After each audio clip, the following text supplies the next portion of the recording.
Following are the steps involved in action of toxin in Bt cotton. So these are the steps and you will have to arrange them in proper order. So step number 1 will be it is produced by the bacteria, and the last step will be it kills the pest. The activated toxin binds to surface of midgut, creates pores and causes death of insect. D is the last one. You can see here D is in many options.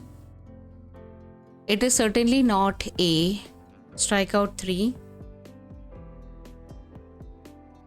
So now we have either B or E. Okay, B is Bacillus thuringiensis produces crystals with toxic insecticidal proteins. The toxin protein exists as inactive protoxin. E will follow B. B is the first step. Next step will be either C or E.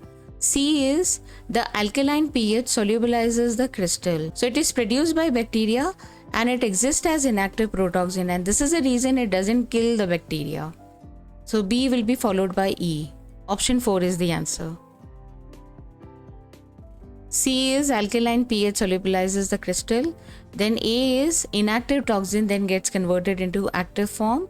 And then finally we have D. The activated toxin binds to the surface of midgut, creates pores and causes death of the insect.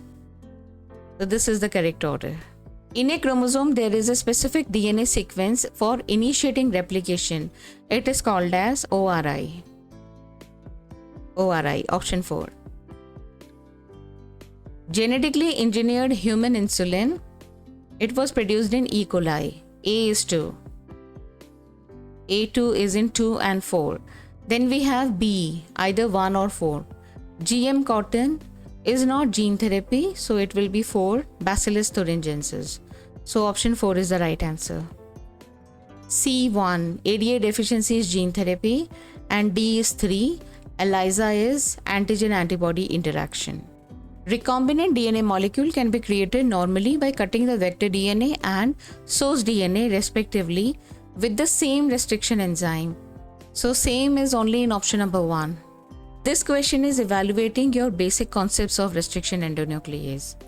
So when you have vector DNA and foreign DNA, you will have to treat them with the same restriction enzyme.